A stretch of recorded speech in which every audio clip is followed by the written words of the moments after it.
உயிர் எழுத்து உ. அடுத்து நாம் கற்றுக்கொள்ளப் போகும் உயிர் எழுத்து உ.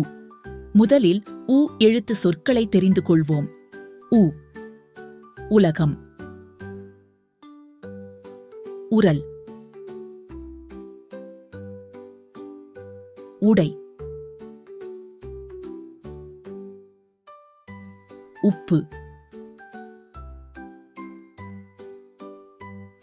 இப்பொழுது உ எழுத்தை எழுதும் முறையைப் பற்றி தெரிந்து கொள்வோமா?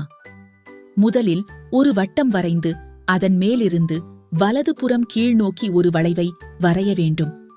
பின்பு அந்த வளைவிலிருந்து இடதுபுறமாக மற்றுமொரு சிறு வளைவு வரைந்து அதை வலதுபுறமாக நீட்ட வேண்டும்.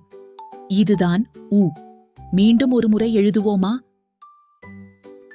முதலில் ஒரு வட்டம் வரைந்து அதன் மேலிருந்து வலதுபுறம் கீழ்நோக்கி ஒரு வளைவை வரைய வேண்டும். பின்பு அந்த வளைவிலிருந்து இடதுபுறமாக மற்றுமொரு சிறு வளைவு வரைந்து அதை வலதுபுறமாக நீட்ட வேண்டும். இதுதான் உ. பயிற்சிகள். படத்திற்கான முதல் எழுத்தை வட்டமிடுக. உடை.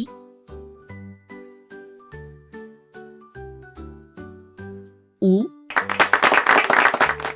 உலகம். உ. விடுபட்ட எழுத்தை எழுதுவோமா? உரல். உடை. உலகம்.